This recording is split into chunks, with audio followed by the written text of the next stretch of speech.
My name is Olubunmi Familoni, the author of The Road Does Not End, children's novel, which has been longlisted for the Nigeria Prize for Literature 2024. So I'm going to read portions of the book, talk a bit about the book as well. First of all, let me just give you kind of like an overview of what it is. The protagonist, the main character, of course, is a child.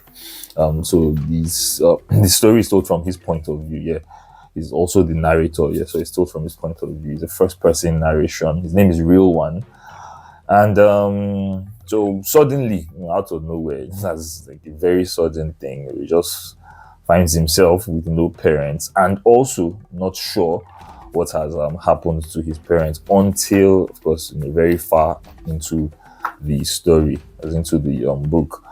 So he has to navigate life, and an interesting thing, while navigating life without parents, especially since he had like a close bond, with his parents, navigating life also has to navigate because life, that's the external part. So he also has to navigate the internal life as well. The internal part of it, thinking of things, wondering. There's a lot of wondering that is happening. Also, his ambitions as well.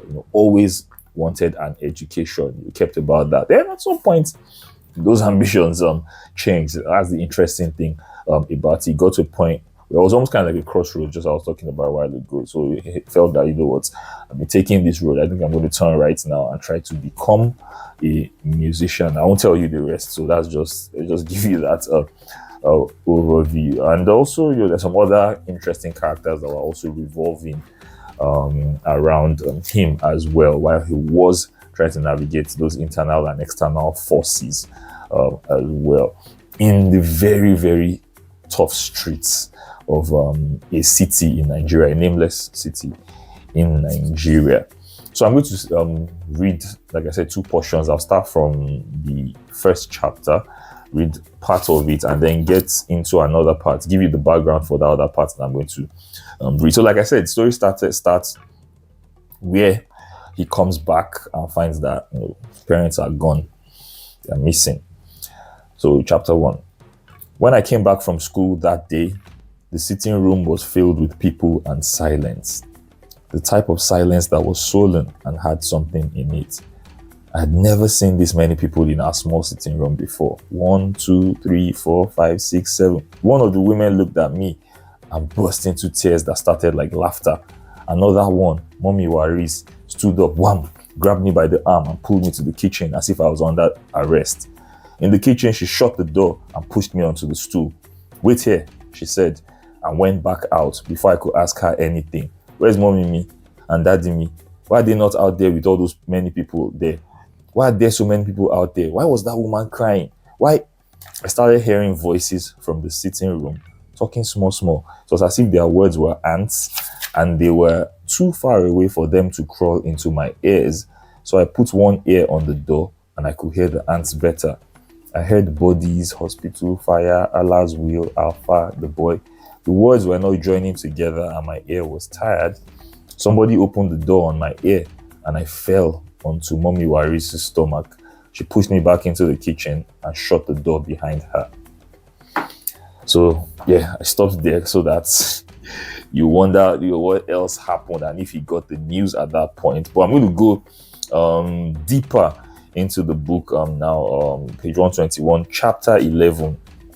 About the beginning part of chapter 11. So he had a lot of things that had happened to him. That he had gone through a whole lot, gone through different phases as well. Interestingly, also gone through a number of, I won't call them occupations or professions, but trying to survive on the streets.